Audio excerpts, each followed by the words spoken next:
BetMGM, the official sports betting partner of the Washington Nationals, invites you to catch hoops and hockey action at the BetMGM Sportsbook at Nationals Park. With a 4,000-square-foot bar, wall-to-wall video screens, 6 betting windows, and 17 betting kiosks, there's no better place to watch sports all year long.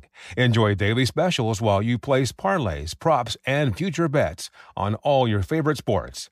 The Sportsbook is located near the center field entrance of the park.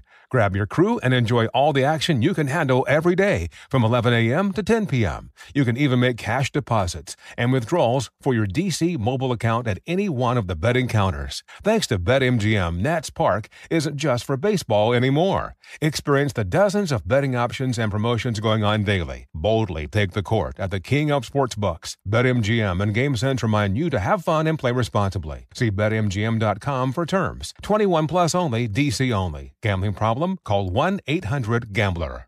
This is Holly Fry from Stuff You Missed in History Class. The national sales event is on at your Toyota dealer, making now the perfect time to get a great deal on a dependable new SUV, like an adventure-ready RAV4. Available with all-wheel drive, your new RAV4 is built for performance on any terrain. Or check out a stylish and comfortable Highlander with seating for up to 8 passengers and available panoramic moonroof. You can sit back and enjoy the wide-open views with the whole family. Check out more national sales event deals when you visit buyatoyota.com. Toyota, let's go places.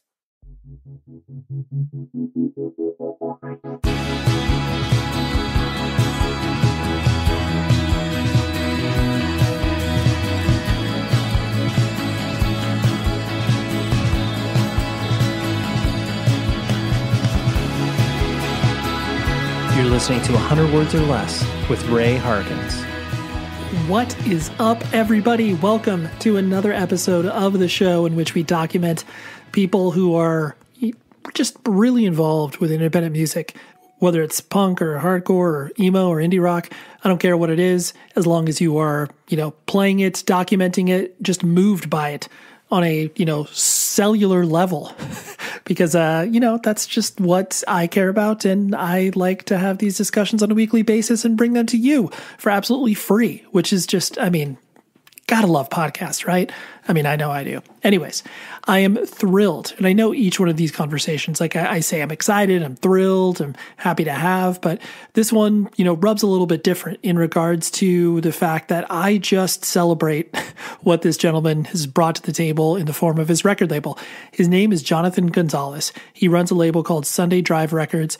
It's based out of San Antonio, where he lives, and him and I started corresponding, I want to say it was like 2016, 2017, where he sent me a little package of his releases and was like, hey, just a fan of the show, want you to check this out. And ever since then, we've just kept in touch on the internet. And I would say the past 3 to 4 years, I've just fallen in love with the label. It's one of those things that reminds me of what I felt like when I was, 16 or 17, just waiting on the next Rev release, paying attention to what Victory's putting out, and just when a label develops a personality and you can just almost blind buy whatever it is they're putting out. That's really what I feel about Sunday Drive Records. And so I just think that he's done a really, really amazing job. And I think you need to pay attention to it. If you like punk, hardcore, emo, indie rock, all that stuff that this show traffics in, you will absolutely love what Jonathan is putting out there. He also started to play in a hardcore band recently. He's played drums for a long time, and we talk a little bit about that. But yeah, I'm totally blanking on the name of his band right now, which is just super, super amateur of me. But that's neither here nor there. I'm an amateur. I'm not a pro. I just do this for the love of the game. Anyways, you can always reach out to the show, 100wordspodcast@gmail.com. I'd love to hear from you. And for those of you that have been reaching out because you're like, oh man, your voice, it sounds like it hurts and all that stuff, I genuinely appreciate it. I know that not everybody listens to every single episode, but the long and the short of it is that I've got nodules on my vocal cords, and it's not threatening in the fact that, it's not cancerous. It's not anything that is degenerative. I'm not going to lose my voice, but it just sounds like I'm sick or hoarse a majority of the time. And, some days are better than others, and that's fine. But the doctor was like, I would not have surgery on it if I were you. It's nothing that, they're just really small, but they happen to affect your, the actual sound of your voice. So I was like, okay, doc, I'm listening to you. So for those of you that were concerned, like I said, genuinely appreciate it, but I am doing well. Thank you for your concern. Anyways, weekly recommendation, right? Let's hit that. But before I do that, you can always email the show, 100wordspodcast@gmail.com. Leave a rating and review on the Apple Podcast page. It helps out tremendously, and I really do pay attention to that. And if you would like to leave a rating on Spotify, again, all those things help. Add to the air of legitimacy of this show. I say air of legitimacy because it's not like we're actually legitimate. I've just lasted for a long time. Anyways, let's talk about weekly recommendations. If you are listening on a week-to-week basis, you'll understand that, I love to share new music. And I decided to formalize something in 2024 where I'm like, all right, each week I'm going to recommend a record, EP, something that I've been listening to, toss it in there. And, some of it may make my year-end list. Some of it is just like really, really good music. So this is a release that I know that most of you will maybe have heard of in some capacity. The new Green Day record. No, I'm just joking. That'd be really funny if I pulled that out. But this is the new split 12-inch from Downward and Trauma Way. Ray, not Way. Trauma Ray. It was released by New Morality Zine. Big shout out to Nick. Love what he does as a label. Actually, the first time I met Jonathan, the guest on the show, and Nick in real life was at their collective showcase at a program, the skate shop, where they have shows there. Anyways, that's neither here nor there. But let's talk about Downward and Trauma Ray. Both are bands that just do the heavy shoegaze, catchy thing so well. I actually saw, again, Downward at a program. I don't think it was for the showcase, but it may have been. I forgot.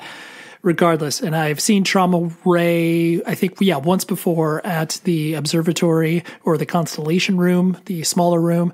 Regardless, these bands smoke. Trauma Ray actually just recently signed to Dias Records, which I look forward to.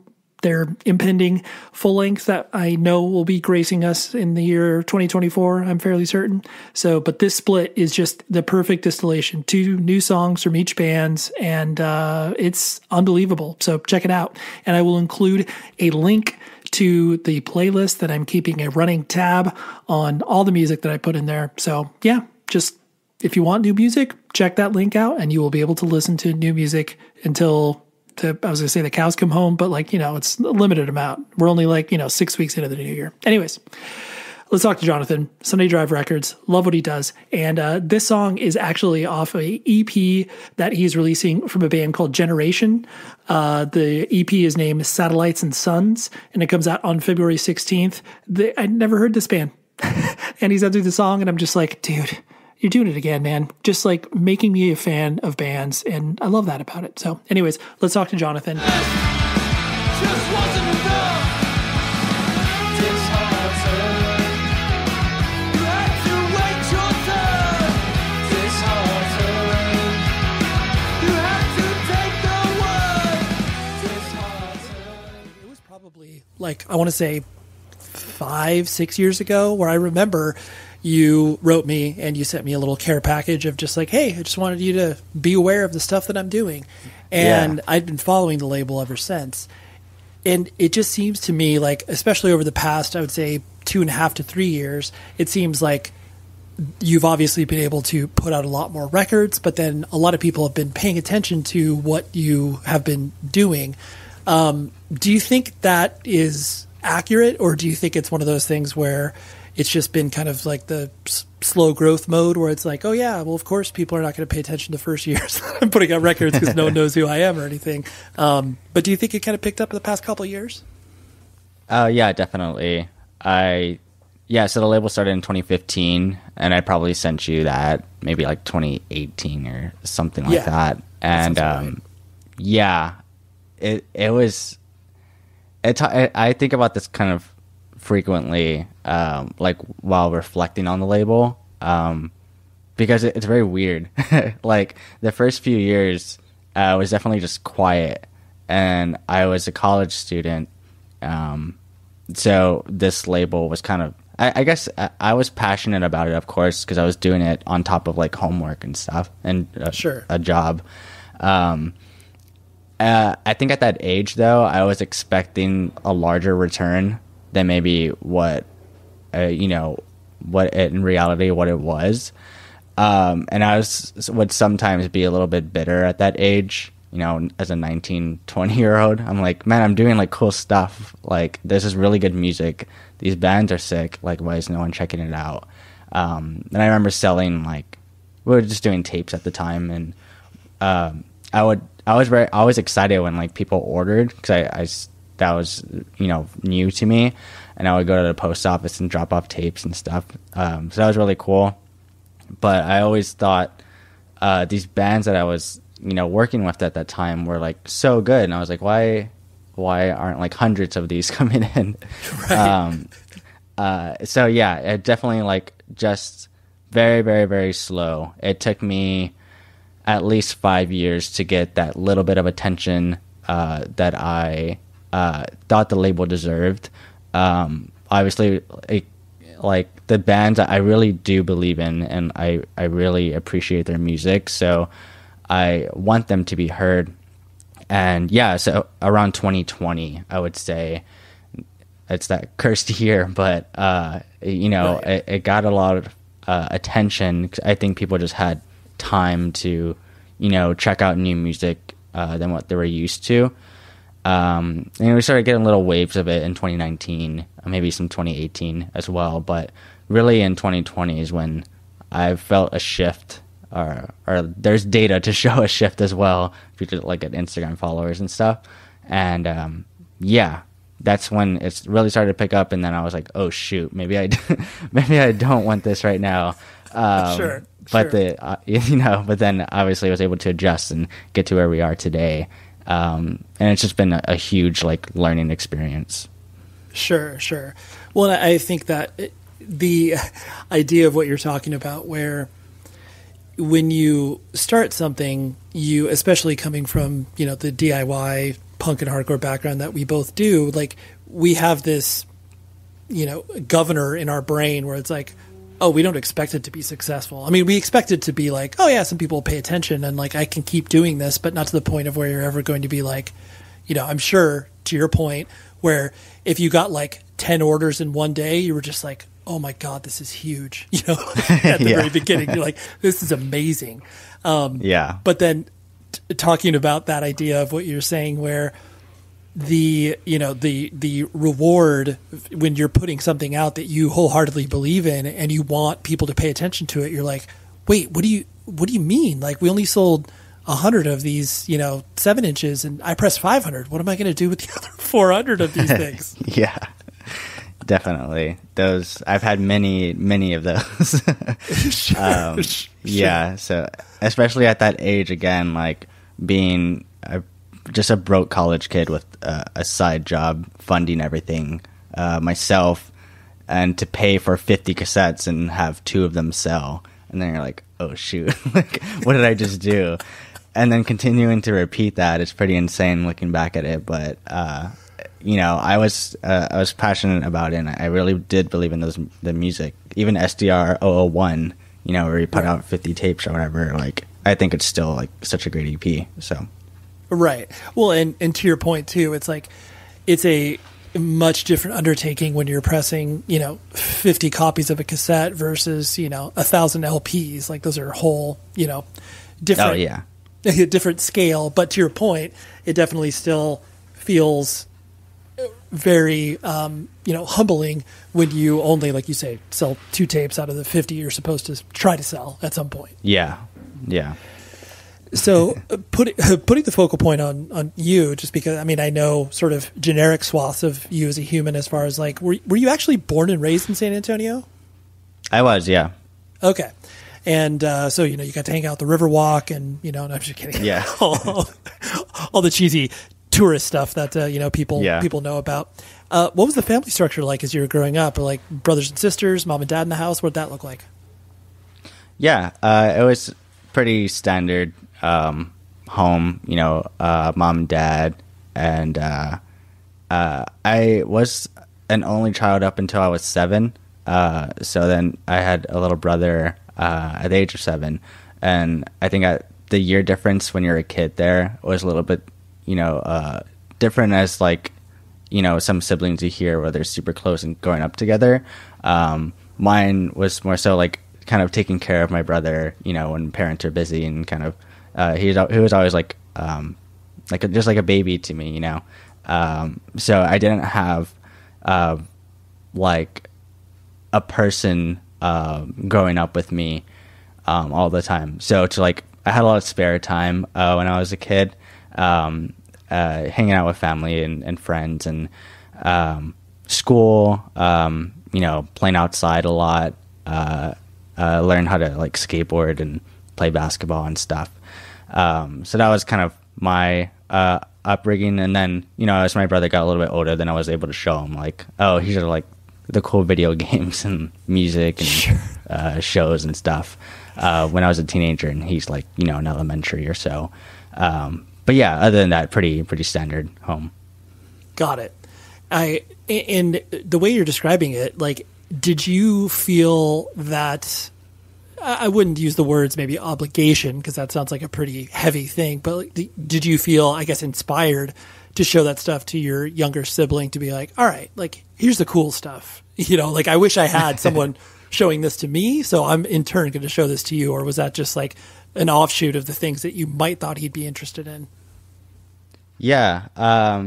I think it was just a yearning to like share some sort of, similar interest, as you would with like, another friend. I mean, and the interests I had at that time as well, weren't like particularly unique or anything. It was just kind of like, here, this is like the video game I got last week, or, these are the shows I used to watch, and I think you'll like this. So yeah, it was more just so like a simple bonding experience with the sibling. Sure. You're like, hey, I would love to, watch Brendan Stimpy or whatever with a a friend. So here, check this out. Yeah. And did you, like you said, you were kind of, sports, outdoors, like you were kind of doing a bunch of different stuff. For as long as I've known you, and I'm not like a, deep Jonathan head, but you've always been, very like thoughtful, soft-spoken, definitely not the person that I would ever peg being like the, loudmouth of the party, or being like the class clown or anything like that. I could be misrepresenting you, but, have that always been the, I guess, mode that you've operated in? Oh yeah, very much so. I was always the quiet kid and very shy, in school. But I think it's because, my parents kind of raised me like that. They always kind of, made sure I behaved and, did good in school and got good grades and things like that. So I just kind of, I realized that was important to them to be a good student. And so those kind of traits just sort of followed me and maybe molded, helped to mold my personality with that. But I wasn't like super shy enough to make friends and stuff. Like I still had a very strong friend group that I still am friends with today, and would, get along with a lot of classmates and stuff. Yeah, you seem to, and again, this is maybe playing a little armchair psychologist, but like you seem the sort of person where you're friendly and affable, and therefore it makes you, approachable to people of all different sides of the spectrum, where it's not like, you were, tatted out by 16 and being like, oh my gosh, like what's Jonathan into? Like this guy seems crazy. Yeah. Or it's like, you could be like, oh yes, I'm talking to basketball people, and then I'm also talking to, the kids that are going to Warped Tour or whatever. Yeah. I had a very wide range of friends. And I think a lot of like people in our realm kind of experience that, growing up, where you have your athlete friends and then the friends in bands and so on. Right. And it's funny too, where I think people of certain generations, and I mean, I know you're younger than me, but like there is that idea that you have to have these separate, friend groups just based on the fact that you're like, listen, I can't take my, sports friend to, a hardcore show because they're gonna be like, what the hell is this? It's like you do have to operate in these kind of like, okay, I know that they're not interested in this, so I'm not going to try to get them into this. Yeah, exactly. Very much Right. the case. You had like the groups for those activities. Right, totally. You're like, there are barriers that exist for a reason, and that's not just because people don't want to hang out with me outside of school or whatever. Right. And so it seems to me too that, like you said, with your parents raising you as far as, school and kind of keeping, in line, it definitely seems like that has rubbed off in the fact that, you went to college and like, you're straight edge, like all of these things kind of, I guess funnel into that. Would you say that is reflective of your experience? Yeah, definitely. Yeah, I've never had the urge to like I guess like act out in that way of like, doing drugs and going to parties and stuff. That just like never interested me. Just seeing it in like family situations as well. Like it was always like off-putting to me. And I was like, oh, I do not want to behave like that, so yeah, straight edge was very natural for me to get into. I didn't realize, what it was until maybe I was like 13 or 14. Maybe, what? I might have had, because I grew up watching wrestling, and yeah, CM Punk was pretty big at the time when I was like 10 or 11. So that was probably the earliest experience of straight edge. And I was like, oh, what is that? And then, dug a hole into that whole world. Right. And I love the fact that obviously straight edge has, been able to permeate different levels of culture where even people that have no context for punk or hardcore, and I mean, yes, of course, CM Punk is connected to that, but, there are people where it's like they've literally used, like straight edge as an adjective, but aren't like, I'm sure you've seen it in like movies or pop culture where it's just like, I don't think they even know that they're referencing like something that's connected to DIY. It's like, wow, that's incredible that it's gotten so big. And I love the fact that you could be 10 and be, what are those X's on his taped hands? That's kind of cool. Yeah. I just knew it looked cool. And then I was like, oh, I'm like the same. Like, because it's funny too, because I was in a basketball league for the Spurs. They had, it's called the San Antonio Drug Free League. Which looking back at it is pretty sick, but dude, yeah, it was like that just got me so stoked. I was like, I need merch for that immediately. Yeah, I need to find those old T-shirts. But yeah, we had like sometimes the Spurs and like Coach Pop would like come and like hang out with us and like just do little drills and stuff. But yeah, that was like a big part of my childhood. Like first to all of like elementary, pretty much. Right, and then and then it went into a little bit of middle school and high school as well. That's cool. That's really cool. And I presume that because of that nature, you were also studious. Like you took your grades seriously, or was school, I guess, easy for you, or did you have to put a lot of work in order to, maintain your A's or B's? Yeah. I was, it's funny to like talk about this now, but yeah, I was like a really good student. Yeah, no, like, it's okay. I had the question. Yeah, I was like a straight A student, and I graduated like in the top 10 of my class. Oh hell yeah, dude! Yeah, so I like school was like super important. Again, like mentioning like my parents, like we didn't grow up in like, like the wealthiest home and stuff. Like we came from like in San Antonio, I was born on the South Side, and like it was looking back at it now and like going to school and stuff, I realized we were a little bit poorer than like the usual like families that I saw in college. Mm-hmm. So I was always raised like go to school, get a good job, etc. That generation of parents. So yeah, that I did try. It came pretty naturally to me, like easy, I would say, for the most part. Yeah, and then towards the middle of high school, actually like 9th to 10th grade, 11th grade and so on, that's when I kind of really got into hardcore and music. And that's when I started to like lose interest actually. And like school, because I was just wanting to, you know, be involved in music and stuff. And I had a band and wanted to tour and stuff.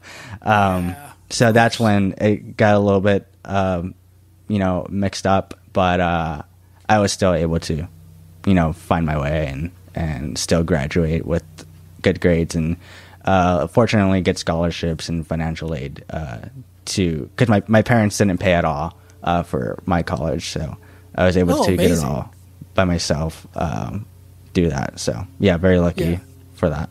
I am so happy to be talking to you about rockabilly.com. Just an amazing, amazing place where you can pick up officially licensed band merchandise from so many different genres. But first and foremost, you must use the promo code 100 words or less. That gets you 10% off your entire order, which is awesome because they blew my mind when they announced this merch item. They are doing lava lamps with bands like Perfect Circle, Sleep Token. I saw it and I was like, I am tickled pink by that idea. And it's awesome. And again, it's officially licensed. So bands get paid off this. And I don't care if you're into like, you know, Bob Marley, AC/DC, Motorhead, anything you will be able to find there. And then you use the promo code and you get 10% off. And it works so, so well. They ship from the Midwest here in the United States of America. They are, you know, owned and operated like punk and hardcore kids work there. It's a beautiful place. So rockabilly.com, 100 words or less is the promo code, and that will get you all of the discounts that you need, 10% off. And then you can order a bunch of stuff for your family or friends, or maybe just spoil yourself, you know, Valentine's Day, it's right there. Anyways, thank you very much, Rockabilia, for your support. This show is sponsored by BetterHelp. We all want more time in our lives. You know, whether it's like, dang, I wish I had like another hour to, you know, play video games or read more or get outside or whatever it is. I know myself that I actually get questions a lot in regards to this podcast. How do you fit it in your day? And like, how do you do the interviews and all that stuff to be able to then balance the rest of my life from my work and, you know, playing in a band, and I have a family, all of these things. But that is why therapy is so awesome, because it helps you be able to sort out your life to focus on the things that, for one, really matter to you, and two, try to find more time for those things that you love. That is why I love working with BetterHelp, because if you need to find a therapist, they're there for you. So give them a try. It's entirely online. It's designed to be convenient for you, and they can be suited to your schedule. And you fill out a brief questionnaire, matches you up with your own personal therapist. And if you do not like that experience, you can switch it. No problem. No questions asked. It's great. So learn to make time for what makes you happy with BetterHelp. Visit betterhelp.com/Ray today to get 10% off of your first month. It's an offer just for you, the listener of this podcast. That's betterhelp.com/Ray. Sure. Well, yeah, I mean, amazing. Not the fact that your parents like weren't able to be in a position to help you afford that, but the fact that, you know, you put your nose to the grindstone or whatever, you know, bad euphemism you want to use there, and be able to, you know, get a college education and show the fact that you were able to do that. And then also still be able to actively participate in music, because I think sometimes like it does get really cloudy when you're super busy and you're just being like, listen, I gotta work and like pay for my school, and like I can't go to 4 shows a week, like that's a lot, you know? Yeah, exactly. And I ended up getting like a summer job too, like while I was in high school. So yeah, I definitely took up a lot more time that I would have liked, but I'm glad I did that, because it helped, you know, to kind of set aside some money for school. Sure. But yeah, it did come naturally. Did you use any of those? Did you use any of the? I mean, not to get you in trouble or anything. Did you use any of those student loans to help fund Sunday Drive in its inception? Probably so. Yeah, I don't know like particularly how much, but it was all kind of just coming out of my personal bank at the time. You know, being just a kid. So yeah, all my I had no like financial collection of everything in those years. Everything was just kind of coming and going, paying, going to school supplies and rent and food, and then Sunday Drive Records. Of course. At an 18-year-old, but yeah. Yeah, the reason I asked that is because I definitely, my parents were kind enough to be able to help me with some of my college education before I dropped out. But my mom definitely was like, hey, you need to take out a student loan to show responsibility. And it was like, it was like whatever, $5,000 or $6,000, like a lot, but not like a crushing amount. And all I did was just use that to put out a record, which like, it's like, you're such an idiot. But at the same time, it's like, of course, I'm stoked that I put out a record. And it's like, that's fine. Yeah. But yeah. That's definitely. You make those choices to your point of just like, hey, this is all collected into one thing. So of course, like, some of this is going to pay for that and vice versa. Yeah. So when you were, because like you mentioned, you played drums in bands, like, so as you started to, become more enamored with, DIY punk hardcore shows and stuff like that, did you immediately want to play an instrument, or did the instrument kind of come first and then obviously you got into other stuff later?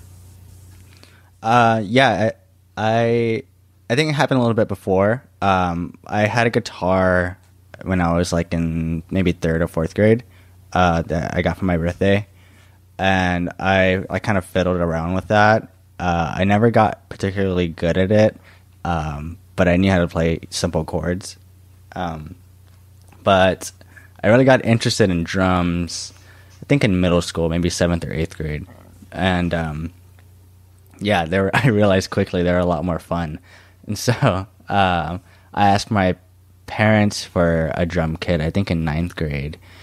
And they got me one, like a starter kit, and it's all I ever wanted to do from that point on. And I would make a bunch of noise in the house and learn songs.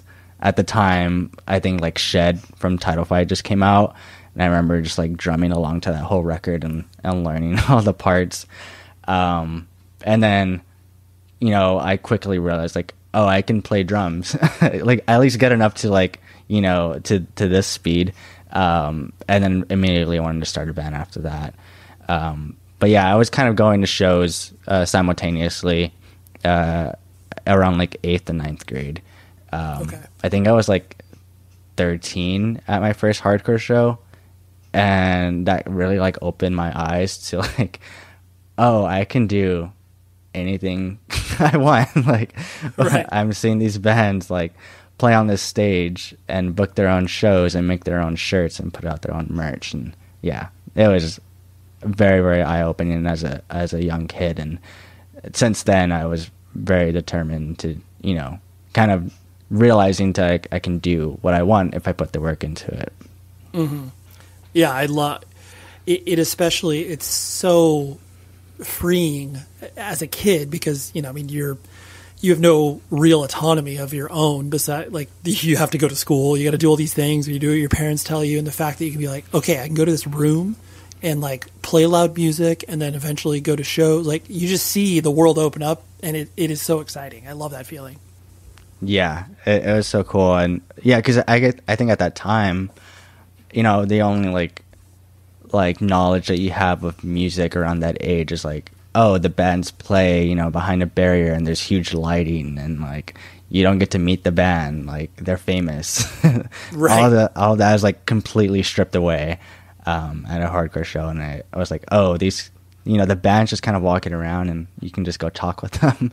And like they're just like regular people. Like some of these kids go to my school too, so yeah.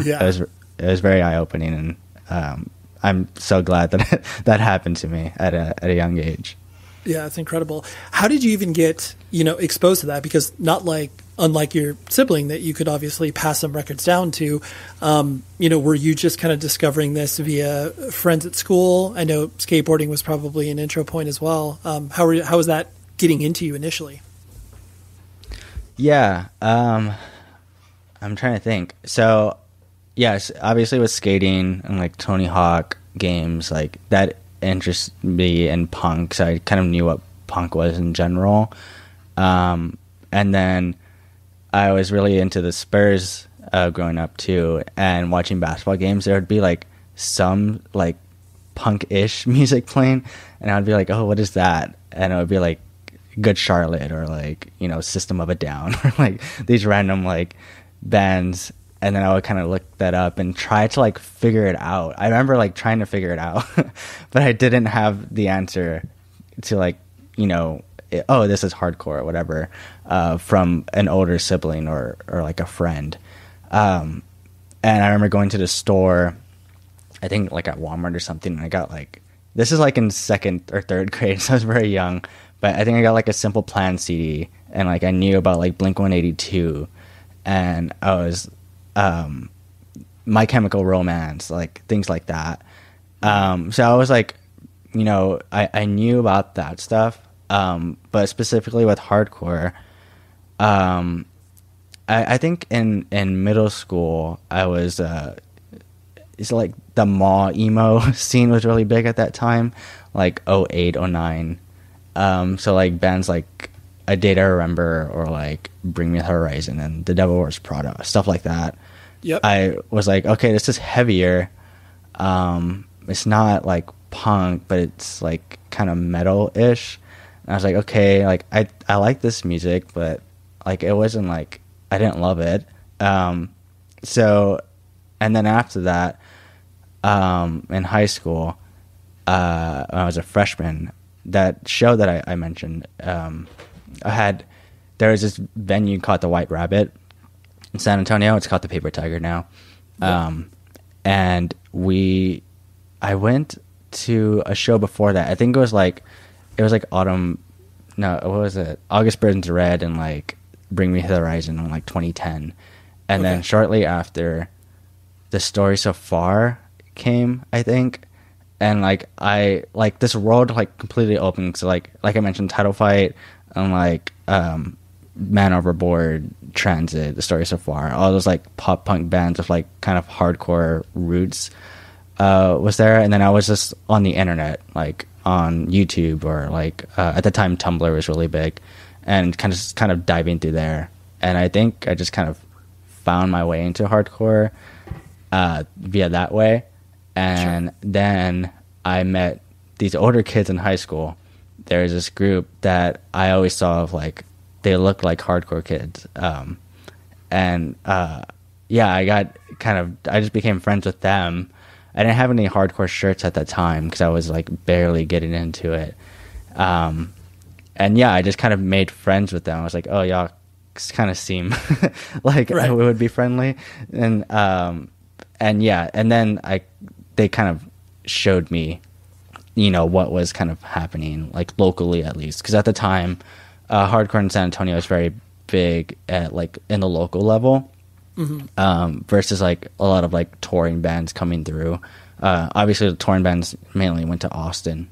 So, so I think it was in 2010 in the winter, I went to that show. I think it was like a New Year's show, like a New Year's Eve or Christmas, something like that. And I saw this band called Afflictive Nature, and that was just like, their set was so wild, and I was like scared. It was like just people like hitting each other and stuff, and I was like, these kids that I was with were older, so they're like maybe sophomores or juniors at that time. So I was kind of just like standing behind them and kind of experiencing everything. And so since that show, I like totally dove into like, you know, everything else around that time. I didn't, looking back at it now, I wish I like went deeper, like to like the 80s and 90s, but I was like very into like contemporary stuff. So Have Heart and like Verse and like all the Bridge 9 bands, Defeater at that time, are like the bands that really like pulled me in. And then and like all those bands that I mentioned before that. So yeah.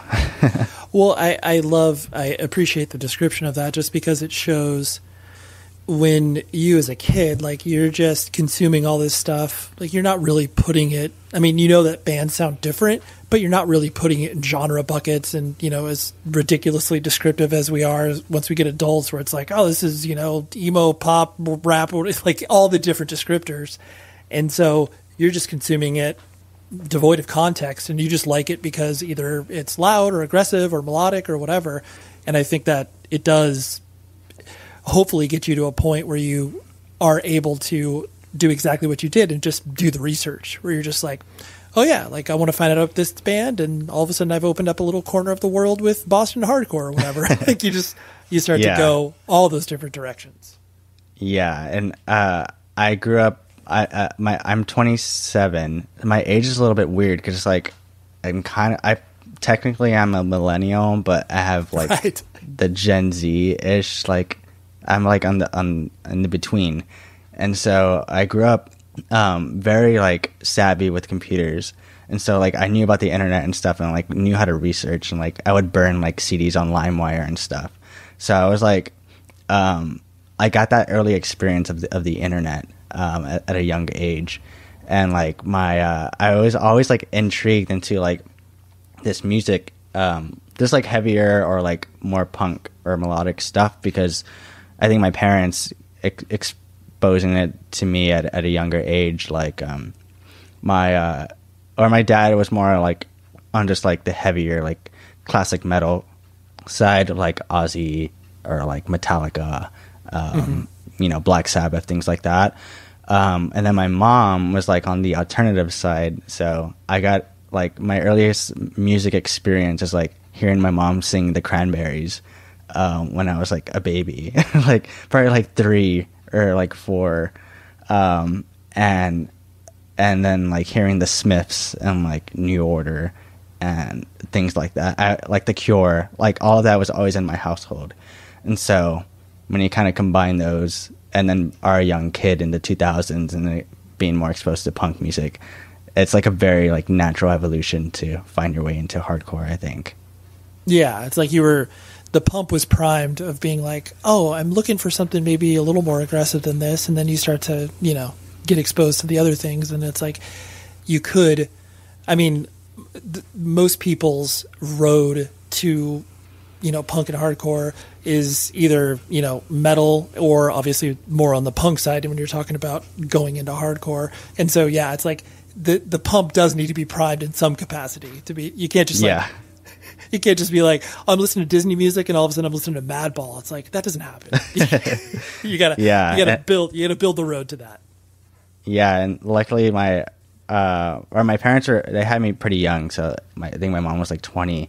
But she was like, I was born in 96. So in the 90s was like Smashing Pumpkins and like Nirvana and like, even Helmet was like pretty big around that time. So I remember like we had those CDs in the house and like, I was like privy to like this type of like a little bit heavier music, a little bit different. Sure. And and looking at Sunday Drive now, it's pretty much, that's pretty much what it is. A combination of alternative music and punk and hardcore. Military Gun, Botch, Abananda, Frozen Soul. What do all these bands have in common? How about they all have web stores at evilgreed.net?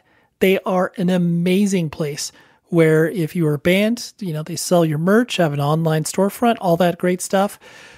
But let me give you a promo code, 100 words, that gets you 10% off of your entire order.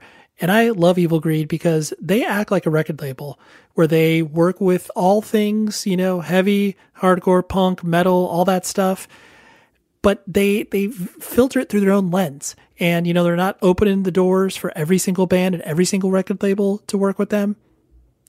It's a really, really great company. And they're based in Berlin, Germany, but they ship worldwide. And we here in the United States can benefit right now for a very, very advantageous shipping cost. And it gets to you like, I mean, I'm live in California, so like 7 to 10 days. I've ordered from them before. I love them so much for it. But go to evilgreed.net. Trust me in saying that if you are a fan of this podcast and the bands featured on there, there's like, I think 95% crossover there. It's like I could go through their whole list of bands and be like, oh, yep, had a member of that. Oh, yep, did that. So trust me, go order from them. It is a great company, all independently owned and operated. And I've met them, hung out with them, just love what Evil Greed does. So evilgreed.net, promo code is 100 words, and order merch, vinyl, all that stuff to be shipped directly to your house. Thank you, Evil Greed. BetMGM, the official sports betting partner of the Washington Nationals, invites you to catch hoops and hockey action at the BetMGM Sportsbook at Nationals Park. With a 4,000-square-foot bar, wall-to-wall video screens, 6 betting windows, and 17 betting kiosks, there's no better place to watch sports all year long. Enjoy daily specials while you place parlays, props, and future bets on all your favorite sports. The Sportsbook is located near the center field entrance of the park. Grab your crew and enjoy all the action you can handle every day from 11 a.m. to 10 p.m. You can even make cash deposits and withdrawals for your DC mobile account at any one of the betting counters. Thanks to BetMGM, Nats Park isn't just for baseball anymore. Experience the dozens of betting options and promotions going on daily. Boldly take the court at the king of sportsbooks. BetMGM and GameSense remind you to have fun and play responsibly. See BetMGM.com for terms. 21 plus only, DC only. Gambling problem? Call 1-800-GAMBLER. When you started to, have a desire to play in a band, and I mean, I'm sure the desire was there before you actually started a band and, played drums in it and everything like that. When, did you play in bands before? I guess you're the one that you actually, played some shows with and put music out with. What were some of those early attempts to kind of get something going? They weren't really like bands. It was more so just like hanging out with friends that I knew who played music. So sure. It was just like, we would just play a bunch of covers, Nirvana stuff, or like, and like the bands that I mentioned at the time, like the Doors, Prada, and things like that. Of course. Yeah. So like, we didn't really have like band names or like release anything or play shows. It was more so just like hanging out in a garage and, playing drums and guitar and stuff. And then in high school, in 2013 is when the first band started. It was called Evident. I played drums for that. And we ended up sounding actually, like... not to interrupt your train of thought, but like that's difficult for me to quantify and qualify your sound, because usually band names are so blatantly obvious when you're 13 years old, where it's like, you can just immediately tell. So I can't even articulate what you sounded like. So what did you sound like? That's pretty cool. Yeah. So what I mentioned earlier is like, after all of that, like emo stuff is like when I really got into like pop punk and punk and hardcore stuff. And like I was super into the contemporary stuff. So we pretty much just like ripped off Title Fight, like, like Basement or like Daylight at that time. It ended up pretty much sounding like that. We put out like one EP, I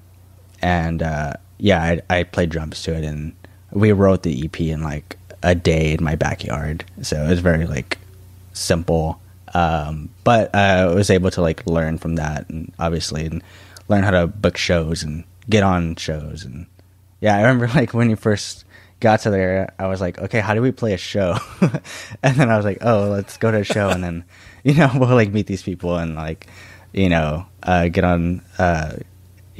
hang out with a promoter and get on a show. So that's what we did. Right. And kind of, I mean, not fast forwarding too much, but just you have always seemed to have that, like, you wanted to get on a show. So you kind of, took some action, did something, and that nature doesn't always, come to everybody. Usually it's like, especially when you're talking about a band, like maybe there's one, maybe two people that have that, go get 'em attitude where it's like, all right, let's figure this out or whatever. And then, not to say that the other members aren't valuable because they're bringing maybe something else to the table. But has that self-starter nature always been kind of who you are as well? Oh yeah, definitely. I and again that kind of came with going to hardcore shows and kind of just realizing that I could do what I want to. But I mean, I guess even on an earlier age too. Like for example, I taught myself how to skateboard. Like I asked for a skateboard for like Christmas or a birthday or something, and I was like around maybe 9 or 10. And I remember just like skating on the sidewalk and like falling like every single time for like hours, like maybe like 2 hours. And then finally I was like riding the skateboard. So yeah, just things like that, or like even learning how to ride a bike. I learned how to ride a bike when I was like 4 or 5, so pretty early on. And my mom like just like taught me. My mom, my dad, and getting into basketball. That was just like something I saw on TV with the Spurs playing, and I was like, oh, I want to go play basketball. So yeah, these things just kind of happen. And and same with school. I was like, okay, like I need to do good in school, so I'm going to study for the test and get a good grade. I don't know, everything's just kind of connected linearly to me like that. Sure. And the idea, playing in bands and playing shows and touring and stuff like that, when did it occur to you that you were like, okay, this is actually how people get out records and how they put out their stuff? Like, did you make that connection, earlier on, where it's like, okay, this is how labels on the, DIY level work. So I see that, maybe there's a path forward for me to do that. Yeah. So I think it was, the realization happened after we recorded that EP, because we actually went to like a studio and did everything. And then after, I was like, okay, like how are we going to release this? Because I wanted to have like, some sort of physical copy at shows, so people can buy. And we didn't have like any local labels or anything at that time, to ask. And so I was like, okay, we'll just have to do it ourselves then. So we went to like Office Depot or something and got like CDRs and got like jewel cases and like sticker labels for the CDs. And then I was like, okay, well, I'm going to design everything and then we're going to make our own CDs. And so that's what we did. And they had like back covers and spines and everything. So yeah. Right. So as you started, actually do the label in college and, balancing all of what you were doing with, I know clearly there's a aesthetic approach and you're a designer by, trade and professional life. When did design become a part of, obviously, the fact that you could, incorporate that in with what you're doing at the label side of things start to happen? Yeah. Since the beginning, with the label, because I studied design in school. So I guess kind of backtracking to how I got there, while I was in that band, and booking shows, and we used to do like a bunch of house shows, and so I had to make the posters for them, and I figured out what Photoshop was and got like a free copy installed on my laptop, and was doing all of that without the knowledge of what graphic design is. And then I remember we had like a career fair at our school, and one of the school that I went to, A&M, had came, and I learned that graphic design was a thing. And I was like, oh, I'm already doing this. Like, this can be a good option. And so, yeah, that's what I ended up going to school for. It was called visualization. So it was kind of just the study of visual design.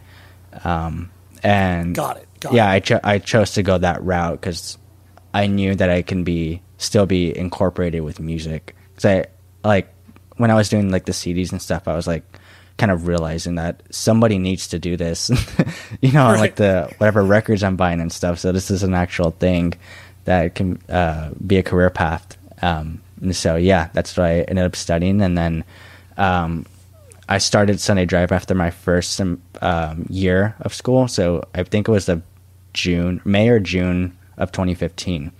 And so I had a year of experience, or 2 semesters of experience in design. And I quickly kind of knew, how to do stuff, but also I had some sort of vision that I knew that the label needed to have. And yeah, that's kind of where that foundation was. So as I was in school and learning more and more over the years, obviously the designs got better and better with Sunday Drive. And I was doing stuff outside of schoolwork, with Sunday Drive, and that really helped me to learn even more than maybe other classmates. So yeah, I was kind of pushing myself in that way to figure out how to set up a booklet, for example, in InDesign, for to print J cards or whatever. And yeah, that really got me ahead in school at that time, and working simultaneously with Sunday Drive in school really helped me to be the designer that I was, and was very lucky to be a good student in that class as well, my graphic design courses, and was learning from my professor a lot, and I was just consuming so much knowledge. I'm very glad that I ended up going to school, because if I was to just keep designing the way I was, obviously it wouldn't be the strongest, but just being surrounded by other creative individuals, and learning even more and art history and things, it really strengthened my skills as a designer. And I'm glad that Sunday Drive kind of has this visual identity that exists now. Yeah, exactly. Well, it's you were, doing double time work, because you were doing the school work and then you were doing the label work. That all was able to help develop that, maybe quicker if you were doing both of them separately, so to speak. Yeah, definitely. And I asked this next question not to embarrass you, but just in the idea that clearly none of us know what we're doing when we start stuff. And we were talking about, whatever, printing up 50 tapes and only selling 2. What, maybe fast forwarding a little bit, what were some of the, I guess, early mistakes that you made, or a mistake that sticks out where it's oh man, I learned a lot from this just because, I can't do it this way, or I need to think about, this approach differently in order to make this, more sustainable. Is there something that sticks out in your mind when I ask you that question? Yeah, I think putting out vinyl on your 10th release with very little identity was maybe not the smartest move. Yeah, sure. And doing I think we did 300 copies or so with the band that it again is really good and who I believed in, but weren't at the level maybe that to be putting out that many copies of vinyl, because they weren't a touring band or anything. They played shows and did little mini tours and weekenders and stuff, which was good. But yeah, for the amount of money for those records and the amount of money that I was making at the time just did not make sense. It did not compute, right? Yeah. But we did it, and that was always the goal of Sunday Drive. I just wanted to put out vinyl, and I was very eager, I think, and I did it. And I was happy. I was super excited when they came in. Getting vinyl delivered to your apartment is so exciting. It feels like Christmas. It still shows does. Up in it. Yeah, for sure. Well, especially when it shows up in those 18 boxes, and you're this is what 500 copies looks like, or whatever. Yeah, exactly. Right. But or the it first just made time it feel real. Right. Yeah. Totally. Or the first time a pallet shows up at your house, where you're oh, this is what 1,000 copies looks like. Oh my gosh. Yeah. Okay. This is where I have to ask someone to put it in their garage or something. Yeah. But yeah, that was a learning experience for sure. And I just realized that like I need to take things a little bit slower and grow, and not rush things. So that kind of guided me to, I think our next final release was like maybe 10-ish releases later or so. And gave me a little bit more time to like save and invest for that purchase. Right. And then feel like it's the right, bet to take, so to speak, if it's, a band that, like you said, is maybe a little more active or touring, where it's like, yeah, you could kind of have that experience where it's like, oh, okay. Like if a band is only going to play 5 shows a year, it's going to be tough for me to sell copies at their show or whatever. Yeah. Yeah. So definitely things like that. And also, just like, I wish I was more organized at that time too. A huge, I think, part of it was just like not having the time to even think about that. Because I was a full-time student and I had a part-time job and then did Sunday Drive. So yeah, I wish I just like had, like, for example, I didn't have a spreadsheet of catalog numbers until like 2020. So I had I had to go back and like catalog everything. Or like I didn't have, I didn't know how to like do royalties until like years later. Or like figuring out how to distribute music to get it on streaming, like just like things like that. I wish I, learned early on, but everything just kind of happened organically. And obviously now I'm kind of have everything, well documented and archived appropriately. So it's just a learning curve.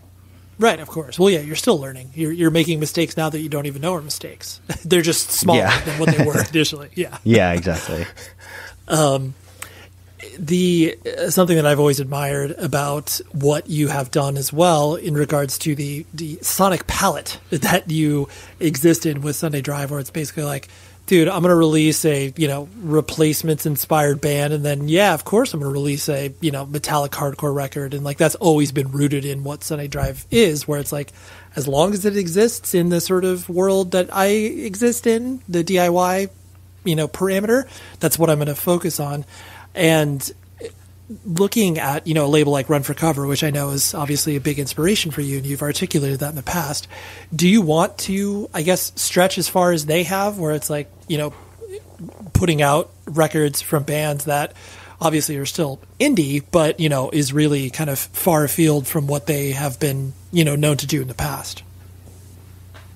I think I am very open with like music, but I think I don't know, there just has to be something to my liking. I'm not like totally turned off by a specific genre or like type of band, but I do like it when it comes to me like organically, nowadays at least. Before it was different because no one knew who Sunday Drive was, so I had to like look up bands and send them emails. But nowadays a lot of our releases are just organic, so like friends of friends on the label will just like send me stuff and get it, text me a link or whatever. And those friends of friends just happen to be rooted in DIY and like hardcore and stuff. So yeah, I feel like at most of our bands, like a lot of them are just hardcore kids playing alternative music. And I think that kind of lays some sort of foundation for Sunday Drive, where like we easily share, similar ethics from being, involved in punk and hardcore, but like enjoy other types of music. But yeah, I don't want to like categorize Sunday Drive into like one thing as well. So I do want to like continue to evolve. What that field goes to, I'm not sure. It just kind of happens organically. Like for example, like I got into Neil Young this year, and like Teenage Fan Club, and we just happened to put out like a very of those bands like inspired record from Dandera and The Rain, and that record ended up being like one of my favorites of the year. And that happened organically. I really like that music, and then I appreciated Dan's music from years ago. as well. And him being in mil spec too is just like another cool connection, I think. And yeah, that I really like when that happens, like very organically, just kind of going day by day, and it continually to evolve the label in that way is more interesting to me. I don't have like a particular like goal or like section of what I want the label to be in. I think it's just gonna grow as my musical taste grows as well. Sure, right. Yeah, you don't have a spreadsheet of like, all right, I got to put out 3 hardcore records this year. I got to put out 4 exactly. indie rock. Yeah, that'd be terrible. And kind of the last 2 things I wanted to hit on, one of them being kind of related to what we were just talking about, how, and I'm sure you've had to learn this, in different aspects, but how do you decipher, between bands that like you enjoy versus bands that like you want to put their record out? Because I'm sure there are people's stuff that you enjoy where you're like, okay, I can't put this out because I either, like they're not going to play shows or whatever. Like you have to, use the business calculus side of your head. How do you kind of walk through that process as you're figuring out what you're going to put out? Yeah, it's a good question. I think earlier on, I would get those a little bit confused because I was like, I like this, I want to put it out. Right. And now I have a better understanding of like separating sort of like enjoying music as an individual listener versus like, oh, this kind of fits on Sunday Drive. So yeah, it's just kind of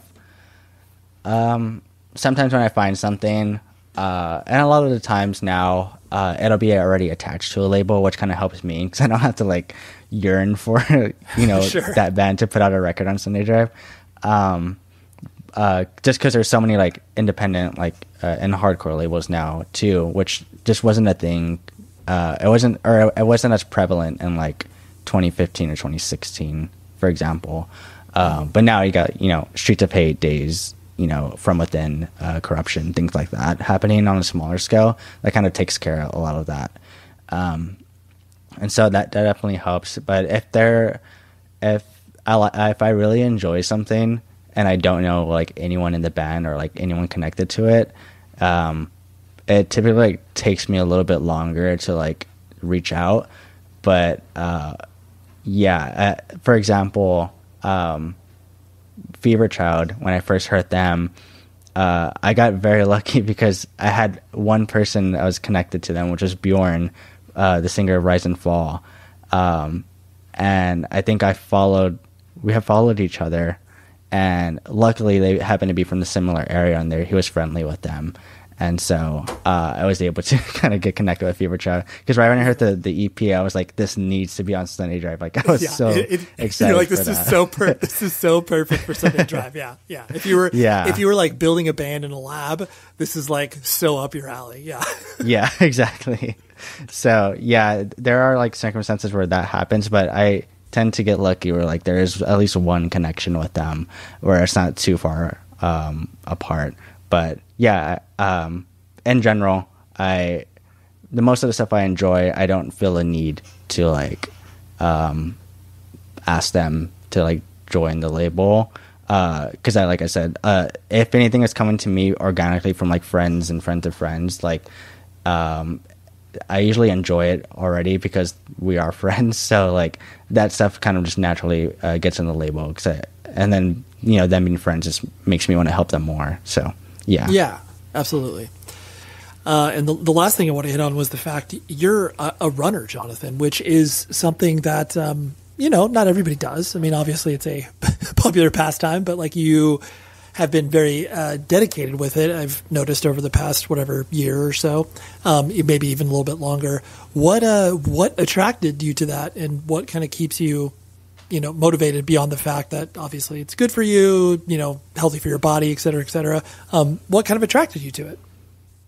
Yeah. I think, so I started running in, I would say consistently in 2022 in I think October or November. And up until then, I actually tried to run like maybe years before that. and I hated it. Like, Sure. I was attracted to it because like it seems like it looks cool. Like it's such a cool sport. Obviously, it's like one of the healthiest things that you can do for your heart. And I knew that I wanted to like have some sort of physical activity because I wasn't doing much physically. Because this is like during like COVID and stuff. So I have a remote job and I was just kind of at home and I wanted to get out. So yeah, at that time, I think I just started to walk just to kind of get out of the apartment for a bit. And that slowly kind of evolved into like, you know, wanting to run. And then I think I was listening to a podcast there's two, I believe. So there's one with Pat Flynn. I forget which podcast it was, but he was talking about a recent like Fiddlehead run that they did, and like he hadn't ran or something like up like recently, and the shows that he did were like not up to par, you know, physically Sure. as he would like to have been. And I was like, oh, that's interesting. And then I heard Walter Schreifels talk about it. These are two of like my favorite musicians, by the way. Right. And yeah, he was talking about like just running on tour, on like the recent Quicksand tours and stuff. And that just kind of like inspired me a little bit more because I had already tried it previously from hearing that. And yeah, it just kind of drove me to like, okay, let's try this again. And I did. And again, I hated it because I didn't know how to run. And it was like it was a whole learning experience. So yeah, so I would run and I would want to go fast and I would get tired, obviously. And I would be like, okay, I want to give up. And so I had to kind of like learn, and I watched just like research, just like we were talking about earlier, just research and like go on YouTube and like watch other runners and hear other podcasts and interviews and stuff with different runners. And I quickly realized like, oh, I don't have to go fast. Like I can just run at my pace. Right. Like I'm not trying to impress anyone. Like Sure. I can just go slow. And that's what I did. So I did this thing called Zone 2 training, where you keep your heart rate in Zone 2, which is a relatively low effort. And I ran. So it's kind of difficult when you're starting because you get frustrated and you're like your heart needs to be in that range of like at my age it's like 130 to 140 ish, and so you run and then you like hit the next zone and you're like, shoot, I gotta stop. So like you'll like stop and walk for a bit and then start running again. And it was like a mental like training in a way because like it gets you connected with like your heart and what work you're doing. And so yeah, that really helped me. I did that for like maybe like 4-5 months, and then I was like, okay, I think I have enough foundation to begin like doing some training for. My goal was to like, I want to do a half marathon, and in the future I want to do a full marathon. And so then I started a whole training program for a half marathon. And that taught me a lot as well, just learning to run, not only run slow, but also do like speed work and run faster, do long runs. Like my first long run was like maybe 5 miles or something. And it was so rewarding after, because I was like, I've never ran 5 miles, for example. Yeah. You're like, so this is impossible. This is crazy. Yeah. Yeah, exactly. Just like getting these like little like milestones, and like nobody cares at all like in the world too. Like it's only like me, and then like I share with like my fiance, and like that really like just her alone, just like really just sharing that with her because I wouldn't really talk about it with anyone. That really helped me.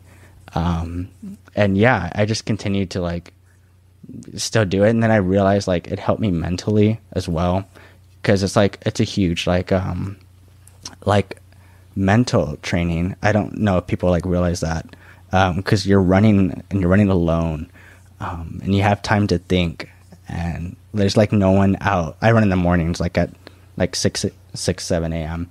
So like no one's really out, like the sun is barely rising. It's like my favorite time of the day.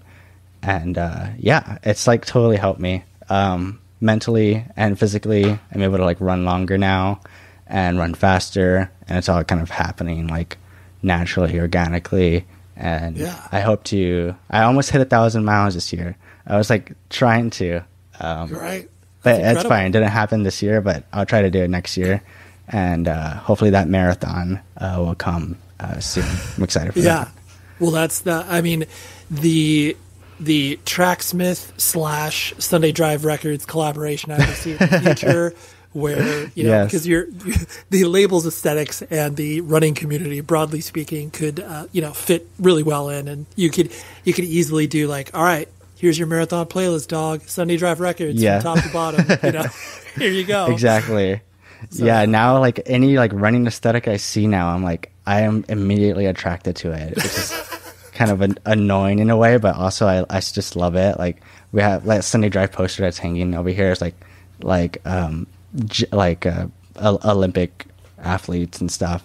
Sure. Like, I don't know. I just got like totally involved into that whole world and like seeing the aesthetic of like vintage, like, running gear and like, the New York Marathon in the 60s and like seeing how people dress and like, it's like a whole other world that I've like loved to like dive into. And it's obviously been like driving the graphics on Sunday Drive now.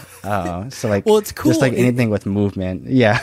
Yeah. Well, it's cool. I like when you can bring in different elements that are influenced by the other things that people are into. Because yes, like it's easy to throw, and this is not throwing shade at anybody that does this, but like, blood and guts and skulls and flames and all that stuff. Like, that's like relatively easy to do. I mean, not easy, but like it's low hanging fruit. So it's like, if you're being like, hey, how can we make this look like, how can we make this hardcore band look like, a 60s running poster or whatever? Like, let's see if we can do that. That's literally like my favorite thing to do of design. Like, I love to like combine different elements like that, like movie posters from like vintage movie posters and like combined with like factory records stuff. Yeah, totally. And also like, a sick of it all record, or like I have these 3 things on my mood board that are like totally different, but like somehow I'm grabbing like elements from each, and it's so cool to do. Right, totally. Just like check out this demented Pinterest board. Like just go ahead, try to find 3 elements like this. Like just pull in Cannibal Corpse, and here we go. Like try to do this. Yes. Well, Jonathan, thank you so much for hanging out with me and letting me ping pong around your brain. I appreciate it, and I appreciate the work you do with the label, my friend. Of course. Thank you so much for having me. I really appreciate it. It's been, I think I mentioned this when I met you in person, but I've been listening to this podcast for like almost 10 years or so. So like being able to be on the show now is like so like crazy to me. But I really appreciate it. I appreciate all like the work that you've done in this. And like just hearing like other musicians' stories has really helped inspire me like as a creative, and super excited to be on here. There you go. Hopefully you got to know Jonathan, and in turn you then become a super fan of his label like I am. And I love it because I'm old, and there is that random Spotify study that it's like, most people stop checking out new music when they're like, in their early 30s. And I really, really, really like the fact that music can still move and excite me because, I know that doesn't happen for many people. So the fact that I can be, like a child with Jonathan's record label makes me really, really happy. So big shout out to Jonathan and just being a really, really sweet individual. Next week, I have a man named Will Killingsworth. He plays in Orchid. He plays in Bucket Full of Teeth. He's also played in like Ritual Mess and just a lot of bands in general. Basically, in my mind, definitely a screamo legend, as it were. And I had a discussion with him, and he's also a producer. He's like recorded 9 million bands. And like, I know that's an exaggeration, but he has recorded a ton of bands, and he's mixed a lot of stuff, mastered a lot of stuff, and he's just, basically hanging out, doing his thing in his recording studio and making punk and hardcore bands sound good. And then he also is very affordable, which is awesome. So anyways, we got Will Killingsworth on the show next week. And until then, please be safe, everybody. The show is sponsored by BetterHelp. Trust me in saying that no matter who you are, mental health challenges can affect you, and how you manage them can make all of the difference. That's why everyone should have access to mental health support that meets them where they are and helps them get through. BetterHelp provides online therapy on your schedule. It's flexible, simple to use, and more affordable than in-person therapy. Connect with a licensed therapist selected just for you. Learn more at betterhelp.com. That's betterhelp.com. Hey, it's Malcolm Gladwell, host of Revisionist History. eBay Motors is here for the ride. Your elbow grease, fresh installs, and a whole lot of love transformed 100,000 miles and a body full of rust into a drive entirely its own. Brake kits, LED headlights, whatever you need, eBay Motors has it. And with eBay Guaranteed Fit, it's guaranteed to fit your ride the first time, every time, or your money back. Plus, at these prices, you're burning rubber, not cash. Keep your ride or die alive at ebaymotors.com. Eligible items only. Exclusions apply. Infiniti presents a new chapter in luxury. The premiere of the all-new 2025 Infiniti QX80. Live March 20th from the Edge at Hudson Yards in New York City. Featuring a performance by John Batiste. The all-new 2025 Infiniti QX80 is an SUV designed to help every passenger feel just right. Be the first to see it March 20th at 7 p.m. Eastern, only on iHeartRadio's YouTube channel. Save the date at new-QX80.com. Don't miss it. 2025 QX80 coming this summer.